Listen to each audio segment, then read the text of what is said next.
दिनै खौसेथि बर' सुबुं आफादनि जि मावफुं मेल बे मावफुं मेला एसेसो सिगां गुवाहाटीनि बेलतला सार्भेयाव थानाय जि बड'लेण्ड भवन बेयाव जानानै थाङो। बे मेलाव जिल्लानि गासैबो बिबानगिरि बिथांमोना जोंजों बाहागो लादोंमोन आरो जिल्ला आफादफोरा गाव गाबागाव जिल्लायाव गोलैनाय जि एमएलए समस्तिफोर बे एमएलए समस्तिनि बागै जोंनो टटेल रिपर्टफोरखौ होफैयो। जों जिहेतु थांनाय 19 खालार खालि मोनसे प्रेस मिटनि गेजेरजों एनडिएनि बिजान्थिफोरखौ जि इलेक्सनाव मदद होनाय बे बाथ्राखौ फोसावदों। दा बेखौनो जोङो दिनै एसे जिल्ला पर्यायसिम लांनानै जोङो जोंनि मावनायनि जि स्ट्रेटेजि बे स्ट्रेटेजिखौ जों दिनै फाइनाल खालामदों।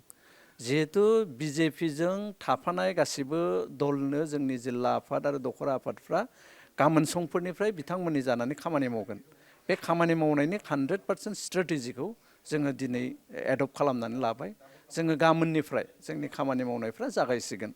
जोङो बिजेपि दोलोनि मानगोनां दैदेनगिरि बिथांमोनजों रायज्लायनानै आरो आसामनि सिएम डक्टर हिमन्त बिश्व शर्मा आरो आगोलनि जि डब्लिउपिटि मन्थ्रि डक्टर रनज पेगु बिथांमोनजों रायज्लायनानै जों जिहेतु बिथांमोन खोथा होनाय लेखायै आसस्त' जानानै जि जोंनि दाबिफोर दङ बे दाबिफोरखौ मावफुंनायनि सार्थ'आव जोङो खामानि मावगोन आरो गासैबो रायजो राजाफोरखौबो जोंनो परामर्श होनायजों लोगोसे जोंनि जि मावनाय दांनाय बे मावनाय दांनायाव हेफाजाब होनो थाखाय आं नोंथांमोननि चेनेलनि गेजेरजों खावलायगोन।